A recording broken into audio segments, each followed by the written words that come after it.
بسم اللہ الرحمن الرحیم۔ السلام علیکم ورحمۃ اللہ وبرکاتہ۔ محترم ناظرین، اگر کوئی آدمی پریشان ہے اپنے دشمن کی وجہ سے، دشمن اس کو ایذا پہنچاتا ہے، تکلیف دیتا ہے، تنگ کرتا ہے، یا بسا اوقات ہمارے گھروں کے اندر بعض اوقات جہاں پہ دو چار فیملیاں اکٹھی رہتی ہیں تو وہاں پہ ایک دوسرے کو تنگ کرتے ہیں، ایک دوسرے کو تکلیفیں پہنچاتے ہیں، اور جس کی وجہ سے دوسرا آدمی ذہنی اٹینشن لے جاتا ہے اور وہ پھر کئی طرح کی بیماریوں کا شکار ہو جاتا ہے۔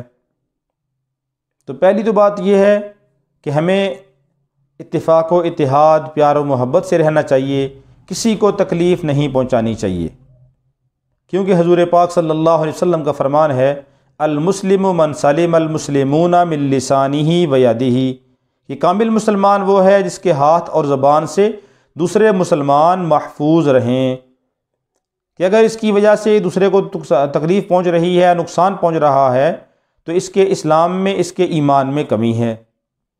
کامل مسلمان بننے کے لیے ضروری ہے کہ نہ ہاتھ سے کسی کو تکلیف پہنچائی جائے اور نہ ہی زبان سے کسی کو تکلیف پہنچائی جائے۔ لیکن اگر کوئی آدمی آپ کو تکلیف پہنچاتا ہے تو اس سے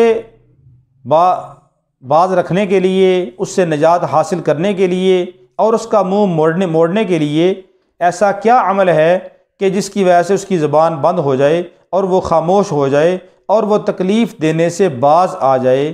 تو انتہائی آسان سی دعا آپ کو بتلائی جاتی ہے، اس کو آپ یاد کر لیں، اور فجر کی نماز کی آخری رکعت میں سلام پھیرنے سے پہلے رب اجعلنی مقیم الصلاۃ پڑھتے ہیں، اس کے بعد 3 بار یہ دعا پڑھیں۔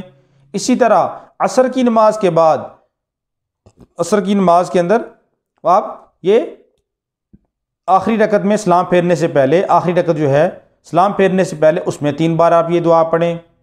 اور اسی طرح اگر ہو سکے تو فجر کی سنت اور فرض کے درمیان میں، یا پھر فرضوں کے بعد 1 تسبیح روزانہ، اور مغرب کی نماز کے بعد 1 تسبیح روزانہ، یا مغرب کی فرض اور سنت کے درمیان میں 1 تسبیح روزانہ آپ یہ معمول بنا لیں۔ انشاءاللہ العزیز آپ کا دشمن خاموش ہو جائے گا اور آپ کے دشمن کی زبان بھی بند ہو جائے گی، آپ کو تکلیفیں دینے سے باز آ جائے گا۔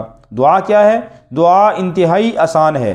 اللہم انا نجعلک فی نحورہم ونعوذ بک من شرورہم، اللہم انا نجعلک فی نحورہم ونعوذ بک من شرورہم۔ انتہائی آسان سی دعا ہے، تو اس کو آپ معمول بنا لیں، فجر اور عصر کی نمازوں کی اخیر رکعت میں 3 بار پڑھنے کا، اور فجر کی سنت اور فرض کے درمیان، اور اسی طرح مغرب کے فرض اور سنت کے درمیان 100 بار پڑھنے کا معمول بنا لیں۔ انشاءاللہ العزیز آپ کا دشمن بھی خاموش ہو جائے گا اور اس کی زبان بھی بند ہو جائے گی، اور آپ کو تکلیفیں دینے سے بھی وہ باز آ جائے گا۔